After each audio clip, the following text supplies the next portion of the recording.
느끼게 되는 것 같습니다. 그리고 그 가운데서 아까 이제 주님 명하셨더니 듯이 주님을 기념하는 시간이 되고요. 그리고 주님이 그 만찬을 제정하시면서 새 언약이라고 표현하고 계시거든요. 주님이 새로운 언약을 주셨다. 그래서 그 언약을 기억하는 자리, 그리고 만찬이 잔치라고 하잖아요. 같이 음식을 먹고 즐기는 자리. 그래서 만찬, 주님의 그런 잔치에 참여한다라는 의미가 있을 수 있고요. 그리고 주님이 십자가의 죽으심, 주님의 십자가의 죽으심을 나타내는 자리, 선포하는 자리라고 생각하게 됩니다.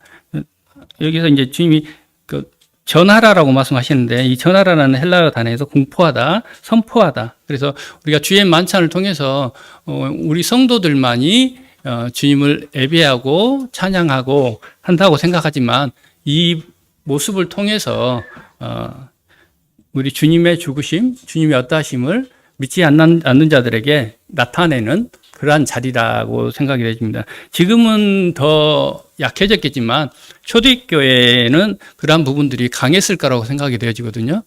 그잖아요. 유대교회에서 나오는다는 자체가 큰 모험이고 보여지는 사람들에게 끼치는 영향이 클 거라고 생각합니다. 그래서 또 개별적으로 주님을 믿고 섬긴다면 숨어서라도 혼자 하면 잘 안 나타나지만 단체적으로 모인다는 그 자체가, 그 환경 가운데서 단체적으로 모여서 주님을 찬양하고 예배한다는 그 자체가, 이거는 주님의 죽으심을, 주님의 그리스도이심을 나타내는, 내가 뭐 전도하러 나가고 해서가 아니라 나의 주의 만찬의 시간에 참여함으로 그러한 부분들을 나타낼 수 있다라고 생각하게 됩니다. 오늘 청년들이 노방돈도 나간다고 하잖아요. 다 같이 참여하면 좋죠. 근데 못 하신 분들도 계시잖아요. 그런데 못 하시지만 그런다고 꼭 참여하신 분만 참여한 것이냐, 그건 아니잖아요. 마음으로 같이 하고 기도로 같이 함으로 인해서 같이 할 수 있다고 생각하게 됩니다. 그리고 마지막으로는 주님께서 이제 주님의 다시 오심을 우리가 기다리는 그러한 시간임을 생각하게 됩니다. 그리고 이제 만찬을 그러면 언제 행했는지를 생각해 보면 사도행전 2장 42절 다시 한번 보겠습니다.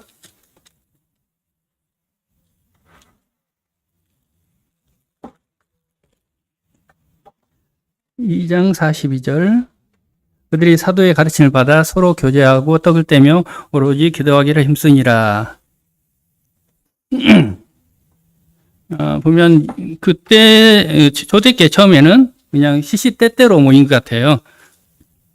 사도의 가르침을 받고 교제하기 위해서 모이면 떡을 떼고 했던 모습들을 생각하게 되고, 고린도전서 11장 26절에 보면 이제 자주라는 표현이 되어 있고요. 아까 찾았던 사도행전 20장 7절에 이제 처음으로 첫주 첫날, 다시 한번 사도행전 20장 7절 보실까요?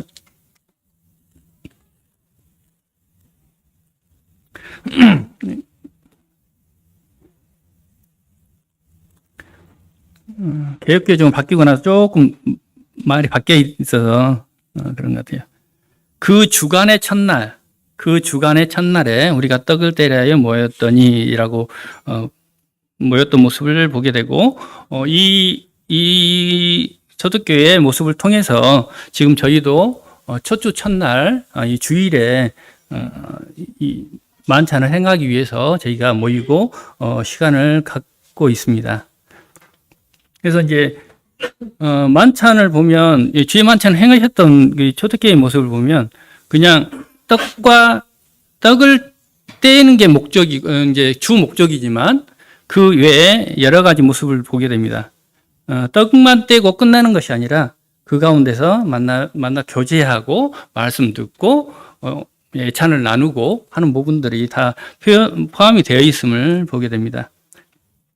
그리고 이제 주의 만찬은 이렇고요. 그다음에 예배에 대해서 잠깐 생각을 해보면, 예배의 사전적 의미를 보면 가치 있는 분에게 영광과 존경을 표하는 것, 그리고 여러 가지 이제 표현이 있지만 그런 것 같아요.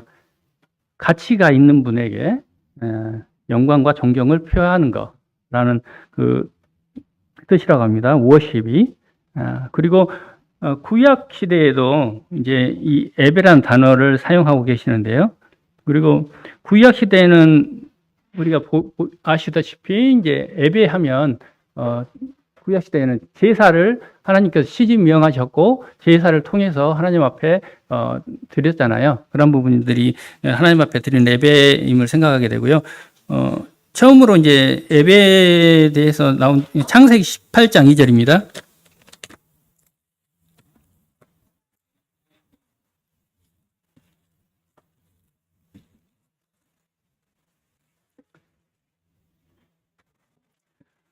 눈을 들어 본즉 사람 셋이 맞은편에서 있는지라 그가 그들을 보자 곧 장막문에 달려가 영접하여 몸을 땅에 굽혀.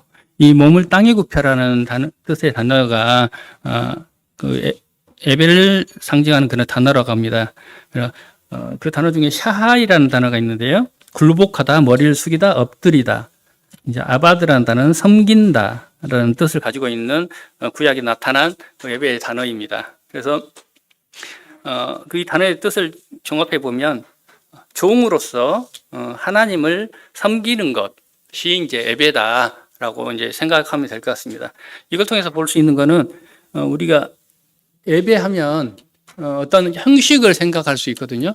천주교 하면 예배하면 천주교가 가장 큰 것이 형식주의에 빠진 거잖아요. 어떤 거창한 형식을 갖추고 어떤 모습으로 거룩한 모습으로 하는 어느 정도의 형식은 필요한데 너무 형식에 치우치는 모습을 보게 됩니다.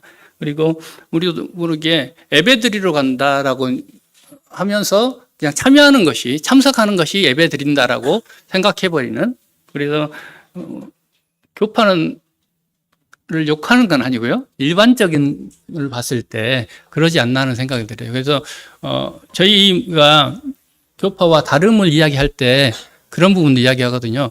교파는 그 수요 말씀 집회도 예배, 수요 예배, 금요 예배 모두가 예배라고 표현이 되거든요. 근데 모든 집회가 예배가 되면 최고인 것 같아요.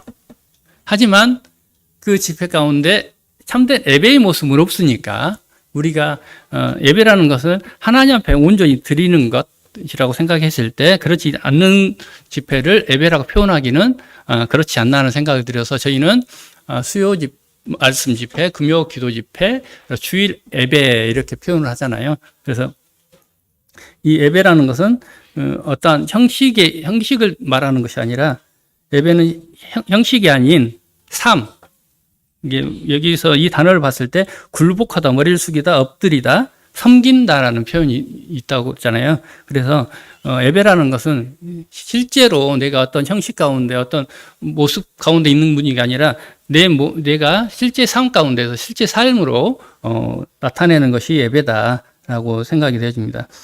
그리고 구약 백성들이 하나님 앞에 제사로 예배를 드렸잖아요. 근데 그 제사로 예배를 드림에 있어서 구약 백성들에게 는 제약이 있었죠. 세 가지 요소가 있었는데 성전에 있어야 되고요. 그 다음에 제사를 드릴 제사장 그리고 앞에 드릴 제물 이 세 가지가 있어야만이 하나님 앞에 예배를 제사를 드릴 수 있었습니다. 꼭 성전에 가서 제사장이 그 대신해서 이제 제물을 하나님 앞에 이제 제사를 드렸잖아요. 이러한 부분들을 잠깐 생각하게 되고요. 이제 신약 시대에 와서는 신약 시대 단어에서는 프로퀴네오, 제가 발음이 약해서 이런 단어가 있대요. 마태복음 4장 10절에 요한복음 4장 24절에 나타나는 단어인데 무릎을 꿇다, 허리를 굽히다 같은 동일한 것 같습니다.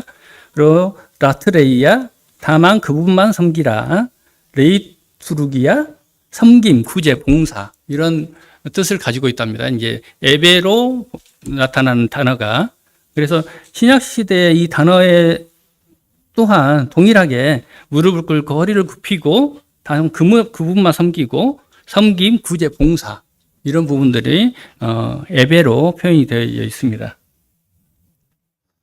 요한복음 4장 2절 찾아보겠습니다.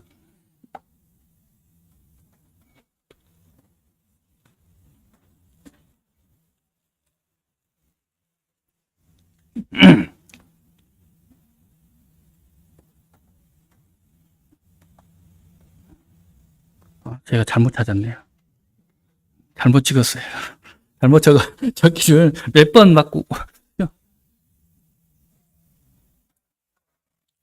4장 24절.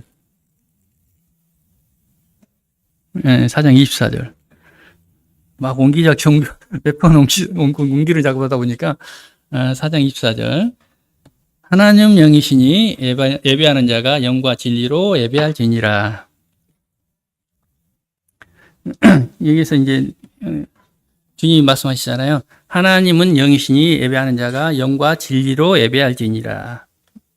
여기서 이제 아시다시피 영은 성령님을 표현하고 계시고, 전에는 신령과 진정으로라고 표현이 돼 있었거든요. 영과 진리로라고 표현하고 있습니다. 이 진리를 생각했을 때 하나님께서, 우리 주님께서 내가 곧 길이요 진리요 생명이라고 표현하셨잖아요. 그래서 진리를 생각했을 때 우리 주님, 성령님과 진리 대신 예수님으로 예배하는 자를 찾는다라고 표현하고 계십니다. 그래서 하나님께서는 참으로 예배하는 자를, 진정으로 참으로 예배하는 자를 찾고 계시는데, 그 참으로 예배하는 자의 모습이 어떤 모습이냐? 성령님과 예수님으로 예배하는 자다라고 이야기를 하고 계시거든요.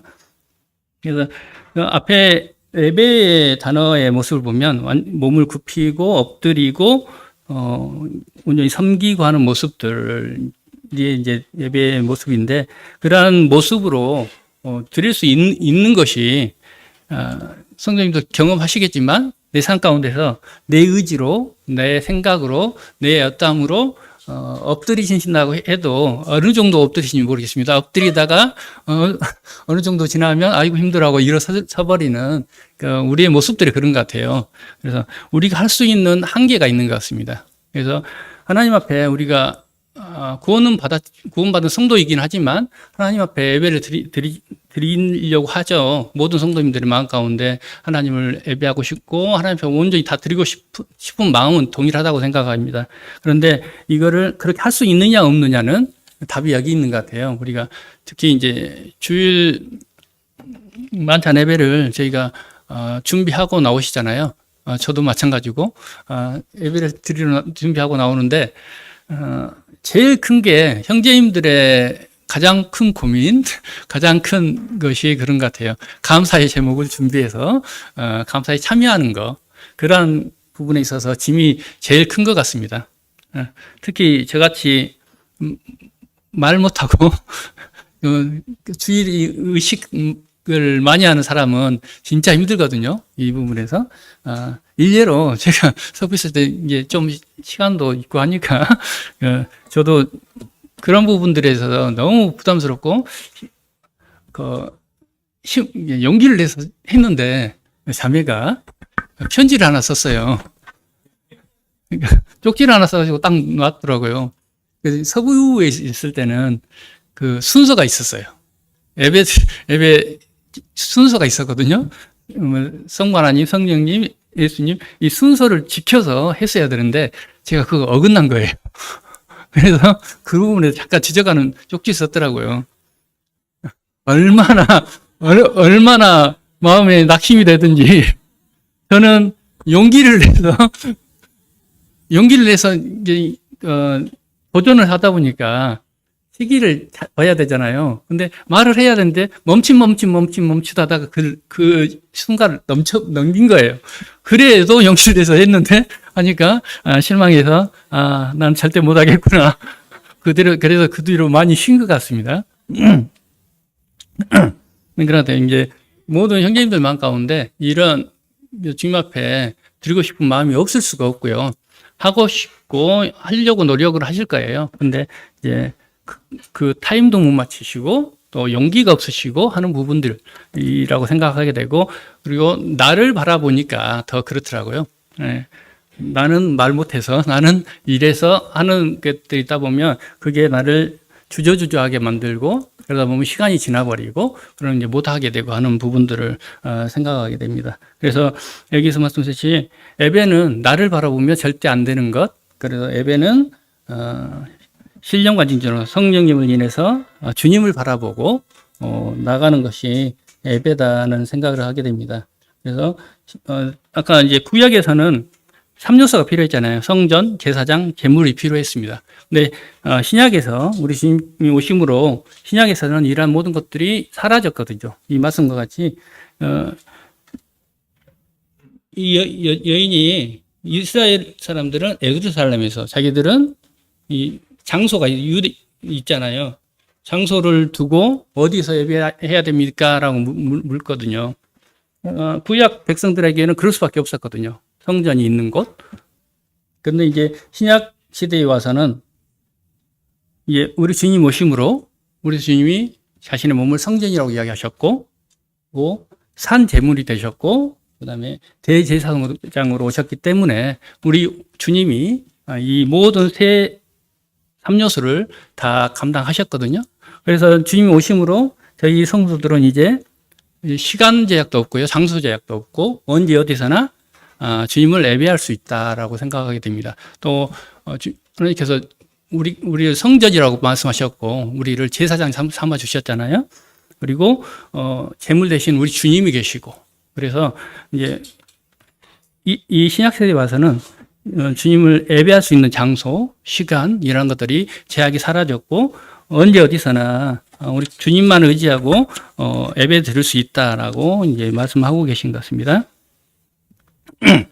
그래서 이제 주의 만찬과 예배를 생각하면서 주의 만찬이 예배다라는 이런 생각은 잘못됐다. 그래서 주의 만찬만이 예배가 아니고 주의 만찬은 예배의 중심이죠. 주의 만찬을 통해서 주님을 기억하기 때문에 제물 대신 주님을 기억하기 때문에 주님이 계셔야지만이 예배를 드릴 수 있고 그래서 생각하는데 주의 만찬을 왜 우리가 예배라고 표현했을까라 생각했을 때 주님이 이 땅 가운데 오셔서 이 땅 가운데서 주님이 산제물 되셔서 오신 우리를 구원하신 주님을 생각하면 예배가 드려질 수밖에 없다라고 생각하게 됩니다. 그래서 나를 기념하라. 떡과잔을 떼면서 나를 기념하라 하셔서 모여서 떡과잔을 떼면서 주님을 기억하고 기념했을 때 자연스럽게 그 시간은 예배의 시간이 돼버릴 수밖에 없다. 그래서 주의 만찬이 같이 모든 성도들이 모여서 주님을 기억했을 때 예배가 드려질 수밖에 없고 주님을 찬양할 수밖에 없는 상황이 되어지고 그래서 그 시간이 온전히 예배 시간이 되었다라고 생각을 하게 됩니다. 그리고 또 하나 생각해 볼 것은 예배는 아까 주님 오심으로 장소도 시간도 제약이 사라졌다고 이야기했고 그래서 우리 성도들은 언제 어디서나 주님을 예배할 수 있다라고 말씀드렸잖아요. 그렇게 생각하면 예배는 그 주일 만찬 예배만이 예배가 아니고 매일 삶 가운데 성도들은 개인적으로 그래서 두 개를 나눠봤습니다. 개인적인 예배와 단체적인 예배, 이게 교회적인 예배라고 이제 표현하게 되면 먼저는 개인적인 예배가 있다고 생각하게 됩니다. 개인적인 예배는 어디서나 개인적으로 하나님을 만나고 하나님을 예배하는 거. 하나님을 예배한다는 것은 또 감사하는 것뿐만 아니잖아요. 하나님을 찬송하고 하는 부분도 모두가 예배잖아요. 하나님을 위해 섬기는 것이 예배이기 때문에 그래서 이 개인적으로 하나님 앞에 감사의 제목을 감사하고 또 개인적으로 하면 좋은 것은 있는 것 같아요. 하나님 앞에 감사를 드리면서 자기 개인 다른 사람들에게 말 못하는 것, 표현 못하는 모든 것들 이런 부분들까지 세세하게 하나님 앞에 아뢰고 하나님 앞에 감사할 수 있는 그런 시간이기 때문에 그래서 개인적인 예배의 그러한 부분인 것 같습니다.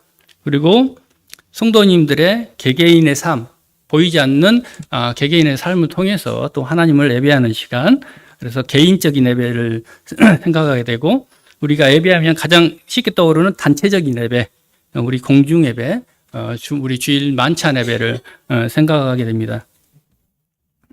그리고 이 주일 만찬 예배를 보면서 초대교회에서 행했던 사도행전 2장과 20장을 통해서 보면 떡과 잠만 대하는 것이 아니고 그 시간을 통해서 성도들의 교제가 있었고 또 기도가 있었고 또 애찬을 초기에는 포함했었잖아요. 애찬이 포함되어 있고 또 헌물을 드리고 이런 모든 것들이 또 말씀을 듣고 모든 것들이 포함된 그 시간이 예배 시간이었거든요. 그래서 예배 시간 안에 이런 것들이 모두가 포함이 되어짐을 생각하게 됩니다. 그래서 저희 모임은 별도인데 저희 같은 모임 중에 다른 모임에서는 지역 모임에서는 연보를 예배 시간 안에 우리가 뭐라 할까요? 끓이는 거, 뭘 돌리죠? 연부함을 돌리는 이러한 부분들이 우리는 저게 뭐야라고 생각하잖아요. 근데 그걸 행하시는 모임이 있습니다. 왜? 성경 안에서 하나님 앞에 드리는 것이기 때문에 예배 시간에 포함시켜서 그렇게 하시는 부분이 있더라고요. 저 처음에는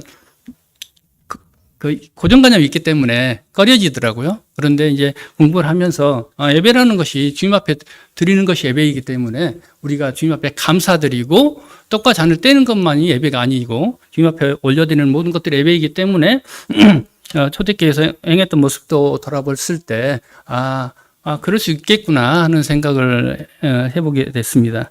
그리고 또 하나 GNTV를 통해서 형님들 교제를 듣다 보니까 그 부분들 강하게 하는데 부담스러울 수도 있겠더라고요. 예배하면 교파 예를 들면 그 시간만 딱 참여하고 야외로 나가고 자기 시간을 활용하잖아요. 그것과 같이 우리 성도님들도 어떤 바쁜 일이 있고 어떠한 일정이 있으면 만찬 예배만 참석하고 말씀 참석 안 하고 가시는 부분도 많이 있죠. 그런데 이게 우리 삶 가운데 이게 자연스럽게 만찬 예배만 참석하면 나는 예배 드렸어. 주일 예배 참석했어. 라고 생각하고 해버리는 경향. 그래서 그 형님이 말씀하시더라고요. 주일날 시작부터 애창까지, 말씀 애창까지 예배이다. 그래서 그 일부만 참석하고 나는 예배 드렸어라고 표현하는 거 좀 그렇지 않냐라고 교제를 하시더라고요. 그래서 우리 마음 가운데서 그런 부분이 필요한 것 같아요. 우리도 모르게 떡과 잔만 대하면 예배 드렸다라고 오해하고 실수할 수 있는 부분이 있는 것 같습니다. 그리고 모든 예배에서 특히 단체 예배에서 최고의 주제는 우리 주님 예수 그리스도이시다라는 생각을 하게 됩니다. 그래서 떡과 잔, 주의 만찬을 제정하시면서 주님께서 말씀하시기를 끝에 나를 기념하라라고 하셨거든요. 그래서 제가 이 나를 기념하라는 이 단어에 대해서 이제 묵상을 하게 됐어요. 왜 이제 그런 부분이 있냐면 우리 형제님들 전에 안영태님도 그런 이야기 하시고 구원받은 지 얼마 안 되시고 예배에 참여해야 되는데 감사의 제목을 준비해야 되는데 어떻게 해야 되느냐. 그런데 한 주하고 두 주하고 세 주하고 지나니까 감사 제목이 똑같아요. 계속 되돌이야. 그래서 이렇게 해야 되나 하는 의문에 빠지는 거예요. 되돌아보시면 여기가 서부에 있을 때 모든 감사의 제목이 위에 십자가에 있습니다. 우리의 속죄, 우리 죄를 속해 주신 그의 감사. 그래서 선생님이 오셔서 예배는 추도식이 아니다라고 표현하셨잖아요. 그래서 그 교제를 듣고 이게 깨졌어요. 예배는 추도식이 아니구나. 나를 구원해 주신만 감사하는 것이 예배가 아니구나. 감사가 아니구나. 그래서 거기에 더해진 것이 우리가 그것뿐만 아니라 매일 생활 가운데 나를 사랑하시고 나에게 복 주시고 나를 축복해 주시고 나와 동행해 주시고 그런 모든 감사, 나에게 주신 감사, 이 감사 제목이 감사구나 라고 이제 알았죠. 그래서 그 감사를 찾아서 또 감사를 드리고 하게 됩니다. 근데 그것도 한계가 있어요. 우리가 생활 패턴이 다양하진 않잖아요. 같은 직업, 같은 일을 하고 있기 때문에 매일매일의 삶이 반복이죠.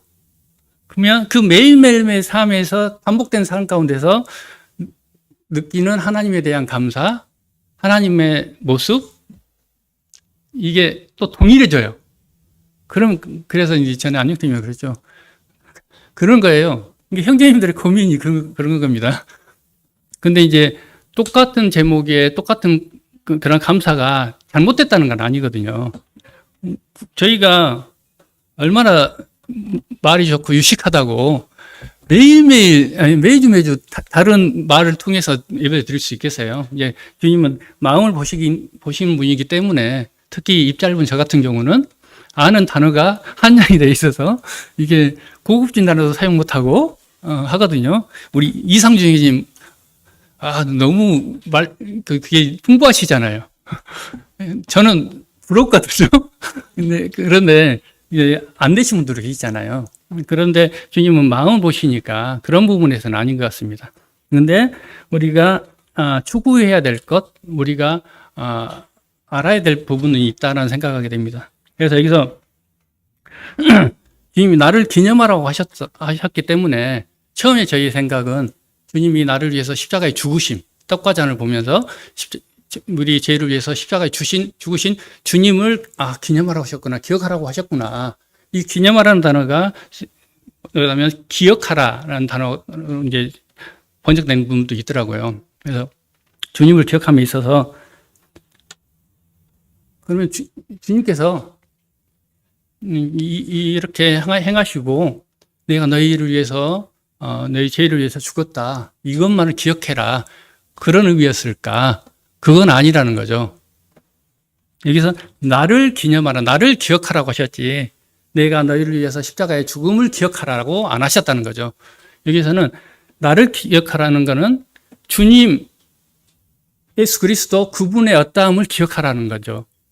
제가 그래서 오늘 예배 드리면서 생각을 해봤어요. 그랬더니 태초부터 새 하나님이 계셨고 그 하나님 그때부터 교회를 생각하셨고 준비하셨고 그때부터 생각 가운데 있었잖아요. 그때부터 계셨던 주님을 생각하는 겁니다. 태초부터 계셨던 세 분 하나님이신 주님. 우리가 생각할 수 없는 그 넓은 주님의 어떠함이 나타나는 거거든요.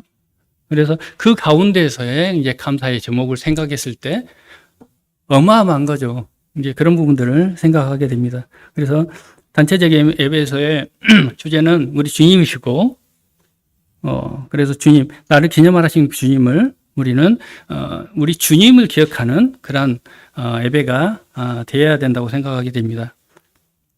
그래서 아까, 4장 23절에 하나님이 찾으시는 예배자는 신령과 진정으로 예배하는 자. 그래서 하나님이 찾으시는, 예배를 찾으신다고 표현하시잖아요. 진정으로 예배하는 자를 찾는다고, 신령과 진정으로 예배하는 자를 찾는다고, 이야기하고 계십니다. 그래서 이제 돌이켜 봤을 때, 우리가 아담과 하와가 죄 가운데 빠지면서 들어온 것이 자기 중심적인 거거든요. 자기 중심적인 사고가 들어왔고요. 그러다 보니까, 우리 성도들도, 하나님의 말씀을 대하고 어떠한 것들 대할 때, 우리도 모르게 우리 중심적으로 보는 시선이 형성이 되어졌고 어쩔 수 없는 것 같습니다. 그 시선으로 보는 것 같습니다. 그래서 예배를 생각했을 때도 우리 시선으로 바라보는 거죠. 나를 위해서 해주신 것. 감사의 제목을 찾는데 나를 위해서 해주신 것, 나를 축복하신 것, 나를 어떻게 해주신 것, 나를 속죄하신 것, 나를 축복하신 것, 내 삶 가운데 나를 도우신 하나님, 이 부분에서만 찾는 겁니다. 내 중심적으로. 그렇다 보니까 감사의 제목이 한정이 돼버릴 수밖에 없는 거죠. 근데 예수님은 나를 기념하라고 하심으로 인해서 이 개인적인 너희 중심적으로 생각하는 것이 아니라 예수님을 바라보는 거거든요. 그러면 예수님 바라본다는 건 생각해 보니까 하나님의 시선이라고 생각하게 됩니다. 우리가 보는 것은 내 시선으로 보는 예수님을 보다 보니까 나를 어떻게 해주신 주님만을 바라보는데 하나님의 시선을 보면 하나님 앞에 하나님이 우리 주님을 아들님을 이 땅 가운데 보내시고 죽게 하시고 하셨던 그 하나님의 시선으로 보는 부분들을 생각하게 됩니다. 그래서 이제 가정에서도 저희가 이제 자녀로서 부모를 보면서 그런 부분이 있잖아요. 어렸을 때는 나를 낳아주심에 대해서 감사를 하죠. 그러면 20살이 돼도 그냥 낳아주신 거에 대한 감사만 있으면 그건 완전 어린아이, 그냥 몸만 큰 어린아이잖아요. 그리고 지금 이 나이가 돼서도 저희가 부모님들에게 감사하고 할 수 있는 부분들을 보면 우리가 내가 보는 부모님이 나에게 해주신 것들만을 보면 한정이 되는 것 같아요. 풍부하게 사신 분들은 자녀에게 다 해줄 수 있겠지만 그렇지 못한 환경 가운데서 부모는 자기가 할 수 있는 부분까지밖에 못 해주시거든요. 근데 우리가 부모에게 사랑에 감사할 수 있는 그걸만 봐버리면 그것밖에 안 돼요. 근데 그 부모의 마음을 내가 본다면 실질적으로 해주지 못했지만 그 마음은 100배, 1000배 하고도 남았죠. 그죠? 그런 부분들을 볼 수 있는 것 같습니다. 그래서 저도 이제 저희 부모님 보면 이제야 조금씩 부모님들의 마음이 이해가 돼요. 그 마음이 이해가 되고 그 사랑이 조금씩 이해가 되고 그래서 부모님들이 어떻게 섬겨야 되겠구나 하는 그런 부분들이 생각이 되어지더라고요. 그와 동일하게 저희 성도들이 하나님을 바라보며 있어서도 그러한 시선이 필요하다는 생각을 하게 됩니다. 하나님의 마음을 보고 우리 주님을 보고 주님이 어떠하심, 하나님이 어떠하심, 그냥 나에게 해주신 어떠하심이 아니라 그 자체 창조주 하나님이심, 세 분 하나님 중에 아들 하나님이신 주님을 묵상하고 생각했을 때 감사의 제목이 넘쳐나올 수밖에 없겠다 하는 생각을 하게 됩니다. 그래서 이제 마지막으로 보면서 그래서 이제 우리가 주님 앞에 예배로 나갈 때 우리 모습을 보면 하나를 생각해 보면 우리가 옛날에는 이 죽을 죄인 예배 시간에 이 죽을 죄인을 구원해 주셔서 틀린 말은 아닌데 우리가 예배로 나올 때 우리는 죄인으로 나오는 건 아니잖아요. 구원받고 하나님의 자녀로 당당한 제사장으로 하나님 앞에 예배드리러 나왔으니까 당당함으로 이제 주님 앞에 나와야 될 것 같고요. 그리고 아까 저도 반성하는 부분인데 내가 말주변이 없어서 내가 뭐가 없어서 재능이 없어서 핑계를 많이 댔어요. 근데 그건 옛날의 나였다는 거죠. 구원받은 이후에 나는 하나님의 자녀이고 또 능력자신 하나님이 계시고 하나님이 나에게 능력을 주신 분이시기 때문에 그런 하나님을 의지함으로 당당하게 우리가 예배에 참여해야 될 것 같고요. 또 예배를 드림에 있어서 우리의 만족이 아닌 주님으로 인한 기쁨으로 나가는 부분들, 우리의 모습이 어떠함이 아니라 주님을 바라봄으로 주님을 의지함으로 기쁘게 나아가는 그런 우리가 나를 바라보면 예배 시간 들어오실 때 아마 당당하게 못 들으실 거예요. 돌아보면 바로 아침 일어날 때부터 돌아보면 내가 이런 모습으로 예배를 어떻게 드려? 라고 생각해 버릴 수 있을 것 같아요. 그런데 그런 모습이 아니라 주님만을 바람으로 기쁨으로 나와야 되는 예배 자리인 것 같고요. 그리고 우리가 받을 축복만을 바라보지 못하고 우리 주님의 그 헌신을 받으시는 하나님의 영광을 바라보고 또 이제 우리 주님께서 가장 전에 아까 이야기했듯이 우리 주님께서 내 죄를 위해 죽으셨다기보다는 향기로운 제물이 되셔서 하나님 앞에 드리셨다는 측면, 그게 더 커야 될 거라고 생각하게 됩니다. 우리는 우리 죄를 위해서 죽으심만을 생각하는데 향기로운 제물이 되신 그런 주님을 생각하면 좋을 것 같습니다. 많이 적었는데 한번 생각을 해보시면 좋을 것 같아요. 그런 측면에서 생각하면 시간이 다 되어서 잠깐만 하고 마치도록 하겠습니다.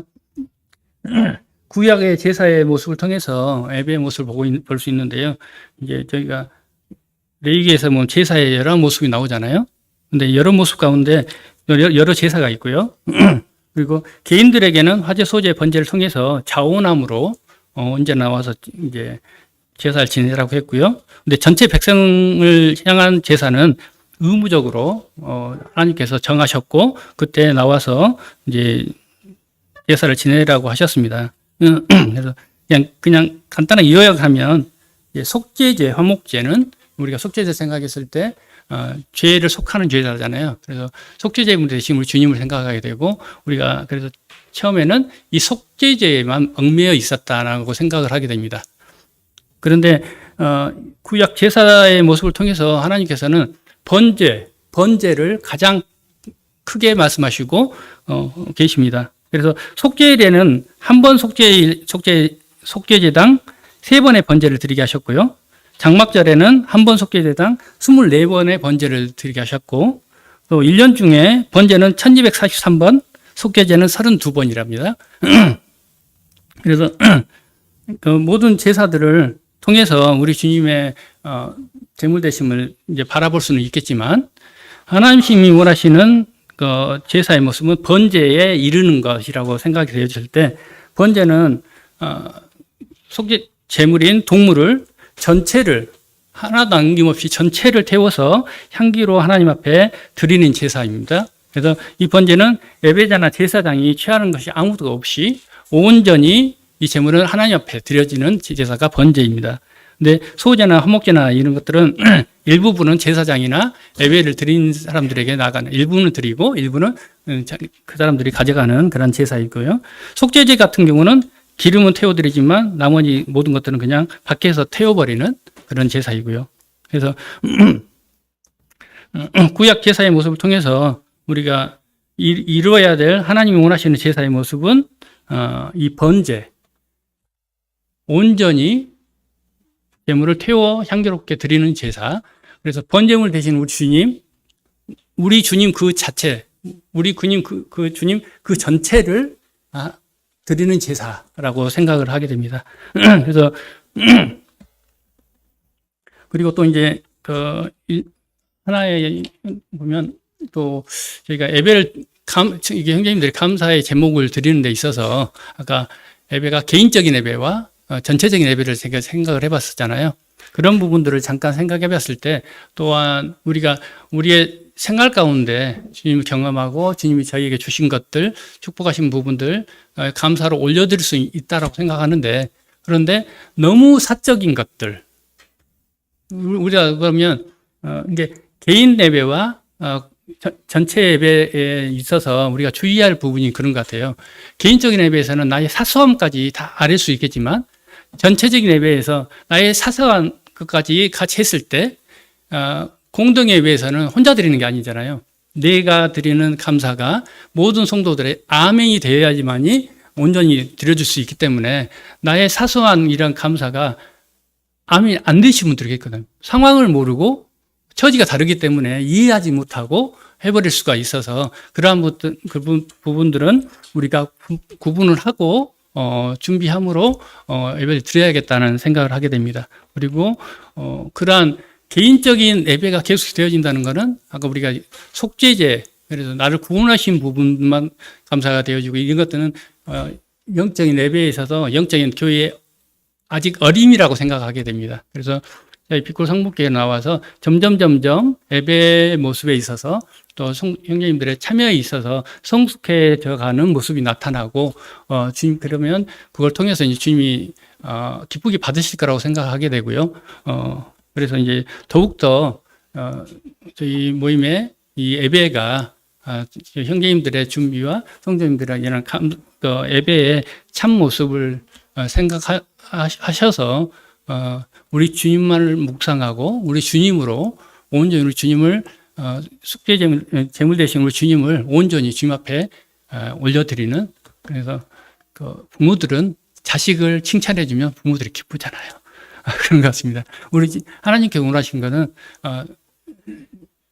아들 대신 우리 주님 이 땅까지 보내주셔서 이제 구원받은 성도들이 그 주님의 어떠함을 찬양하고 예배했을 때 하나님께서는 기쁘게 받으시지 않을까라는 생각이 듭니다. 그래서 우리의 모습이 온전한 그런 번제의 모습과 같은 그런 예배 드리는 그런 예배의 시간이 되었으면 좋겠습니다. 기도하고 마치도록 하겠습니다. 아버지 하나님, 이 시간 하나님 아버지의 사랑을 다시 한번 기억하게 됩니다. 저희 성도들의 심령 가운데 하나님의 어떠하심과 우리 주님의 어떠하심이 항상 묵상이 되어줄 수 있도록 주장하시고 저희의 삶